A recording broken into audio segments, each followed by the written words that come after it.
அன்பு பக்தர்களே, தமிழ் கடவுள் முருகன் எப்படி உருவானார் தெரியுமா?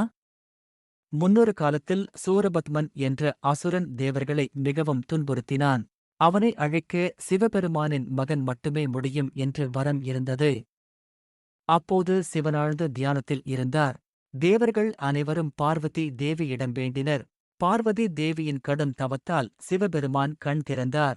அவரின் மூன்றாவது கண்ணிலிருந்து 6 தீப்பொறிகள் வெளிவந்தன. அந்த தீப்பொறிகளை அக்னி மற்றும் வாயு தேவர்கள் எடுத்துச் சென்று சரவணப் பொய்கையில் சேர்த்த. அங்கே அந்த 6 தீப்பொறிகளும் 6 குழந்தைகளாக மாறின. கார்த்திகை பெண்கள் அந்த குழந்தைகளை வளர்த்தனர்.